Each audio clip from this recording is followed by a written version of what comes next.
Irmãos, nós somos preparados para acolher a Jesus que vem se fazer carne em todos nós e espera o nosso consentimento, como Deus buscou o consentimento de Maria e de José para que Jesus pudesse se encarnar e habitar entre nós.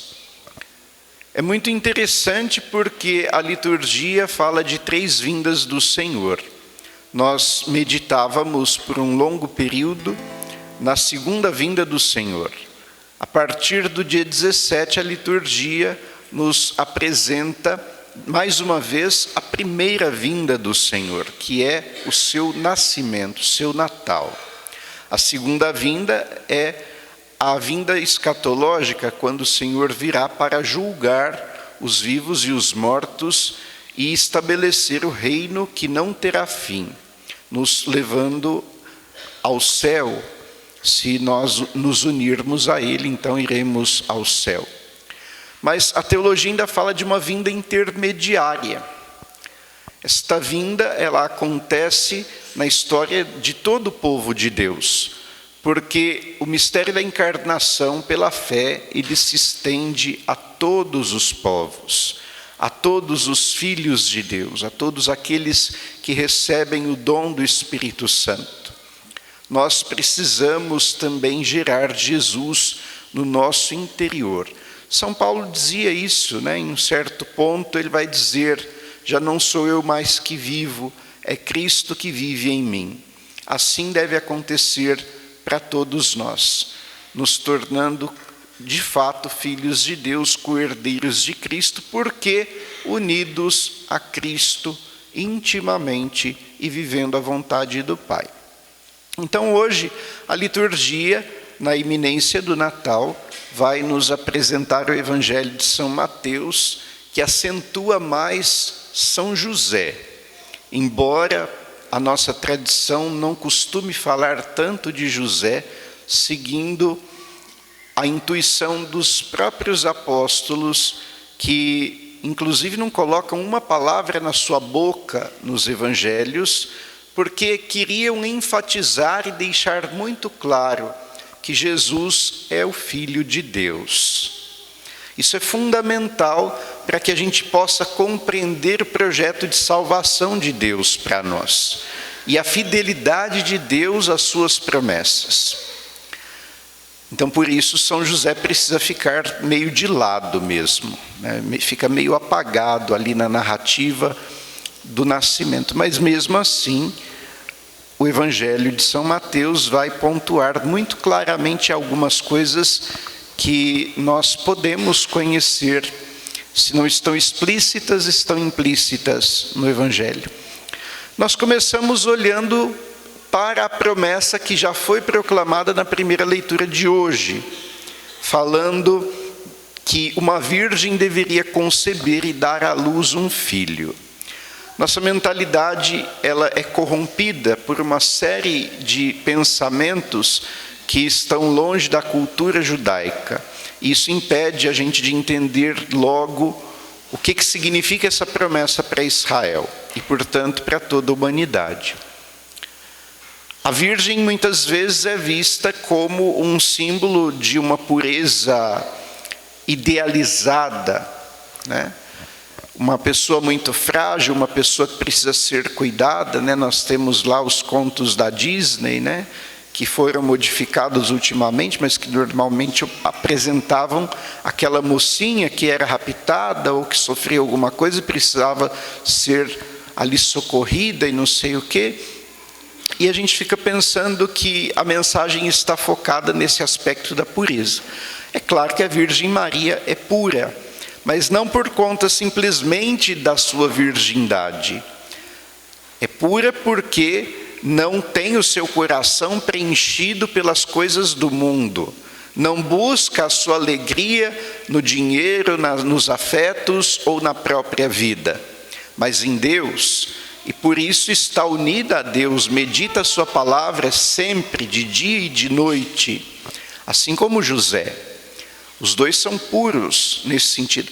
Mas o foco da profecia não está nesse aspecto.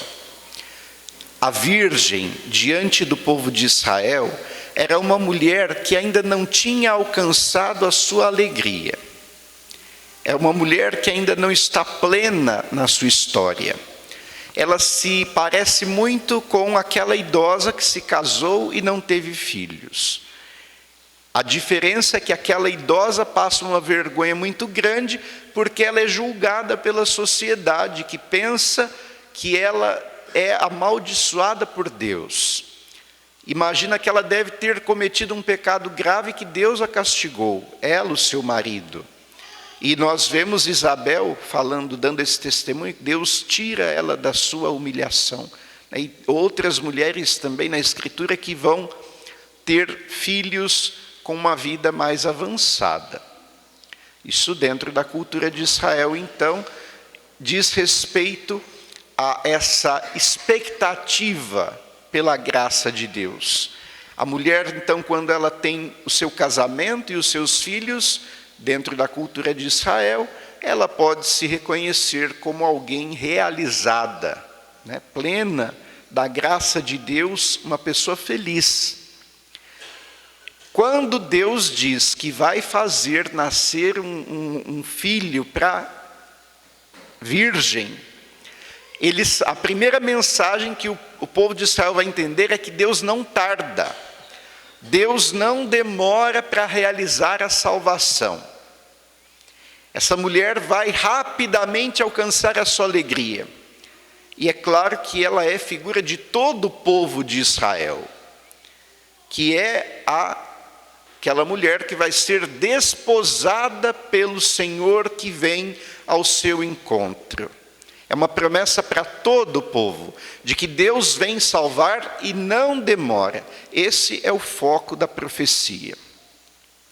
Aí nós entramos no Evangelho, que vai retomar essa profecia, mas vai apontar particularmente para José, para falar da fidelidade de Deus na história. Nós já vimos isso durante essa semana em várias leituras.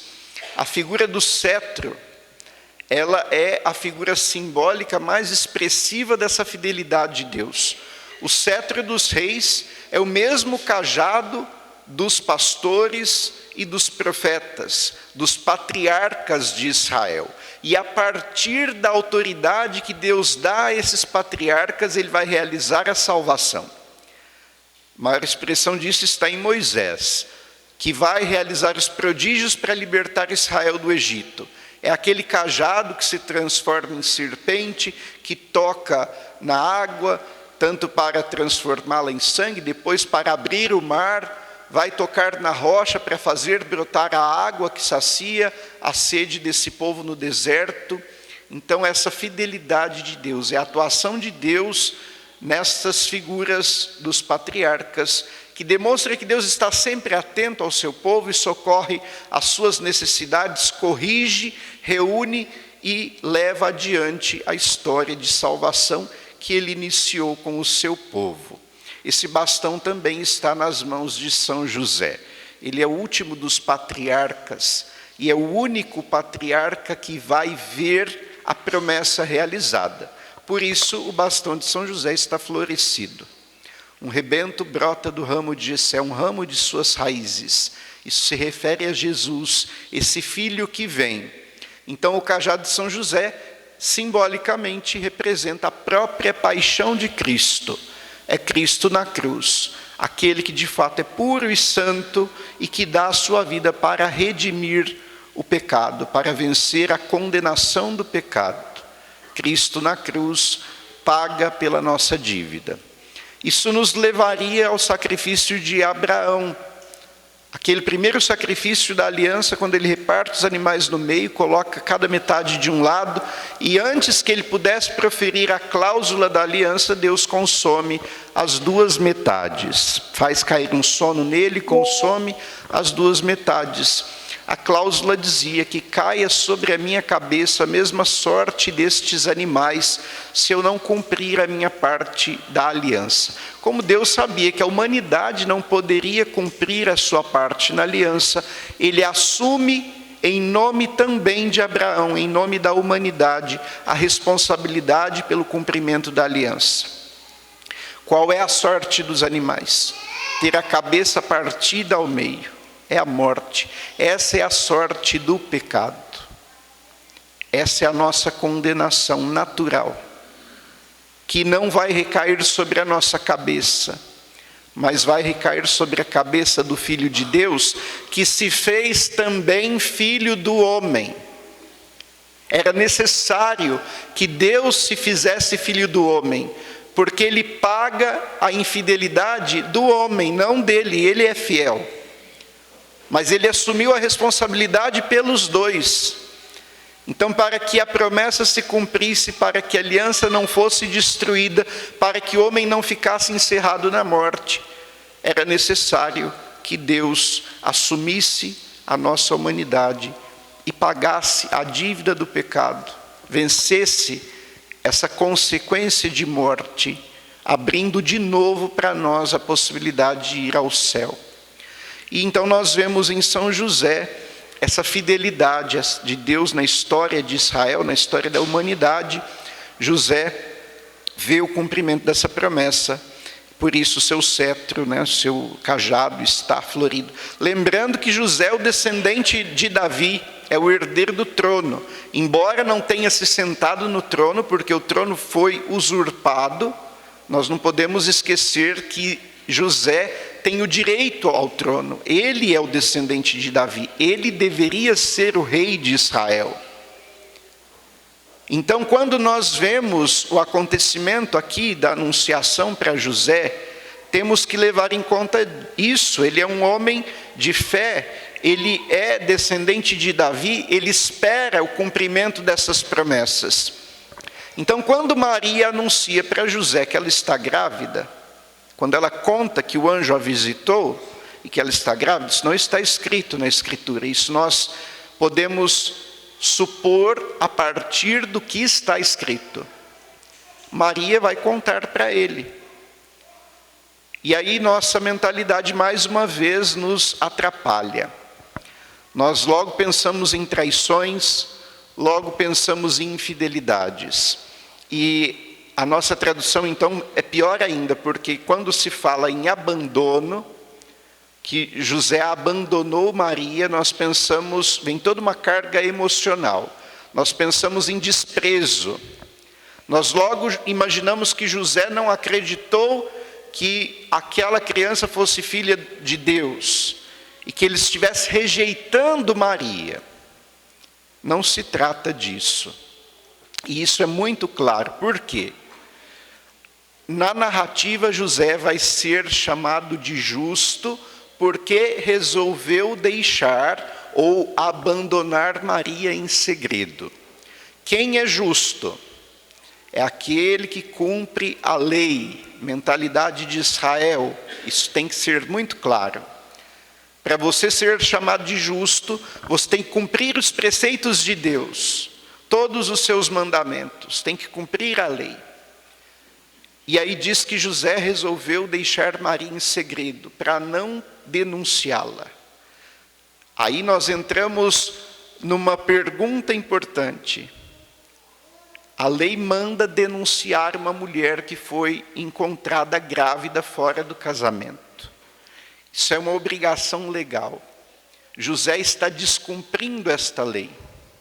Como ele é chamado de justo se ele está descumprindo essa lei? Não sei se tem algum advogado aqui que poderia ajudar na reflexão, né? Quando nós temos um conflito na lei, quando tem um cânon, quando tem um artigo que está em conflito com outro, é necessário fazer uma análise. Qual é o artigo que tem maior peso, maior importância dentro da lei?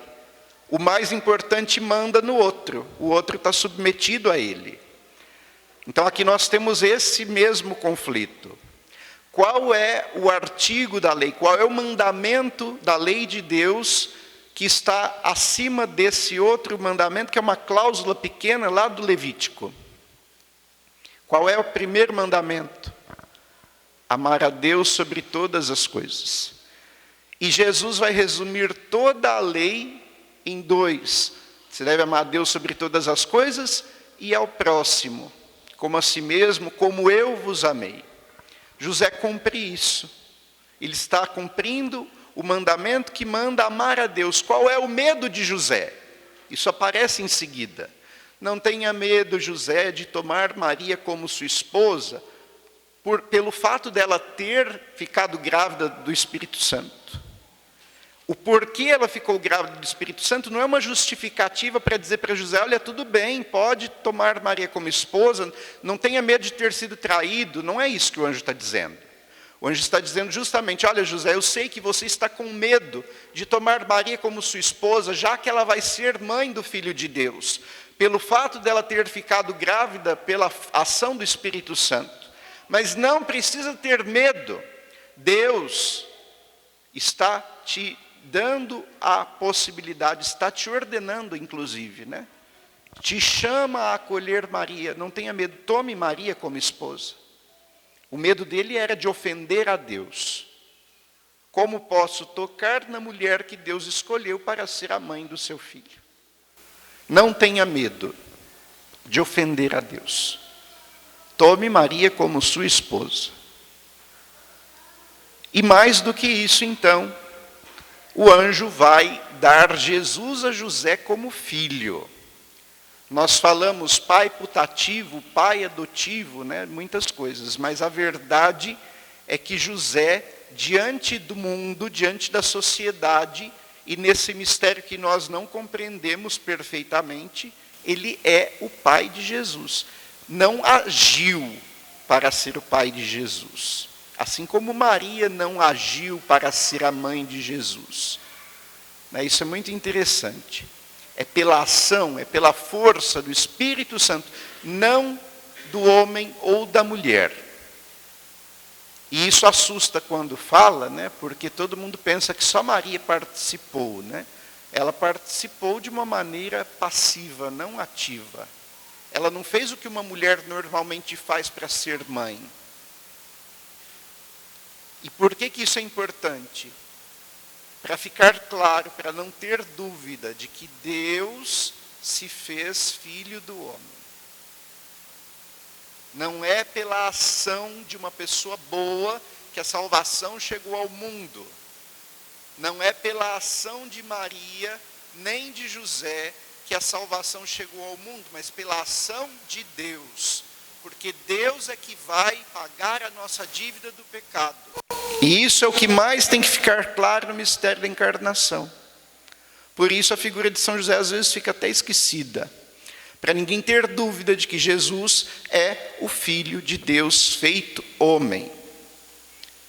Mas não existe aí uma rejeição, não existe uma dúvida quanto à idoneidade da Virgem Maria. E como que a gente sabe que o anjo deu Jesus como filho de José? Mais uma vez nós voltamos à lei. E você vai dar o nome de Jesus, porque ele vai libertar o povo dos seus pecados. Quem tem o direito legal para dar o nome à criança? O pai. Lembram quando João nasceu?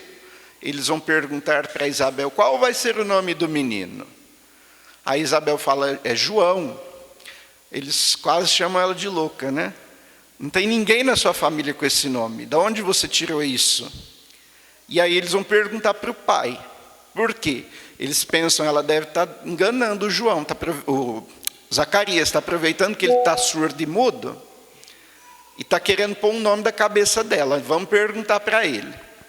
Aí usam lá os sinais para perguntar. E Zacarias escreve, João é o seu nome.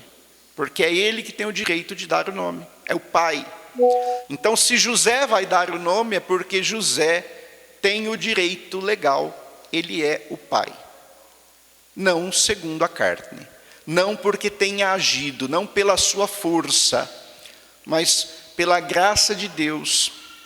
É interessante porque tem um salmo, o Salmo 127, no versículo 3, ele traz um paralelo com o Magnífica. Diz assim: o Senhor fez por nós maravilhas, por isso estamos alegres. Esse salmo diz que não adianta o homem acordar muito cedo, antes da aurora, reduzir o seu descanso para buscar o seu pão. Que quem constrói a casa é Deus, quem alimenta é Deus. E antes do versículo 3, aliás, esse versículo 3 está no Salmo 126, aí eu estou falando do 127 agora. Antes do versículo 3 do Salmo 127, diz assim: Deus o dá aos seus amigos enquanto dormem. E aí no versículo 3 do 127 vai dizer o que Deus dá aos seus amigos enquanto dormem. E diz assim: os filhos são a herança de Deus, e um salário o fruto do ventre. E é exatamente o que acontece com José. Enquanto ele dormia no sonho, Deus deu como herança a José o seu filho. Deu o seu filho para ser filho de José e de Maria. De uma maneira extraordinária, não segundo a forma natural, não segundo a carne, mas pela ação, pela obra do Espírito Santo, pela força do Espírito Santo. E por que é importante, então, a gente meditar nessas palavras? Sobretudo para entender isso. Maria e José, antes de terem Jesus nas suas mãos e antes de Maria ter Jesus no seu ventre, receberam Jesus no seu interior. O sim é uma resposta concreta ao amor de Deus, mais do que uma palavra. Nós vemos isso tanto em José como em Maria. José não falou nada, mas todas as vezes que ele escuta alguma coisa do anjo, a Escritura diz: José acordou e logo fez tudo conforme Deus havia pedido. Maria rapidamente, apressadamente foi visitar Isabel para ajudar a sua prima, fazer a vontade de Deus, doar a vida por amor. Então essa expressão, de uma agilidade, de uma entrega para viver a vontade de Deus, isso é o que nós devemos buscar. E aí eu acho que é essa pergunta que deve ficar na nossa reflexão. Como tem sido a nossa resposta para Deus? Será que temos acolhido a palavra de Deus que quer se encarnar na nossa vida? Quando o Senhor te pede a viver a caridade, você faz o que Deus te pede ou você fica enrolando? Fica colocando dificuldades. Quando Deus te chama a perdoar, você busca maneiras para viver esse perdão? Para vencer as distâncias que o pecado gerou? Você faz logo, ou você enrola, ou você não faz? Quando Deus te chama a viver a vida de oração, a ter tempo para ouvir a palavra, para meditar essa palavra, para suplicar pelas necessidades dos irmãos, para louvar a Deus, você vai logo se colocar na presença de Deus? Ou você coloca outras coisas no lugar e acaba se esquecendo da oração? Então, de forma muito concreta, a gente descobre se vive esse sim ou não, se estamos acolhendo a Jesus Cristo ou não. Então, que nós hoje possamos nos colocar humildemente diante do Senhor e suplicar essa graça de vivermos uma resposta verdadeira, sincera, ao chamado, à promessa que Deus faz a todos nós.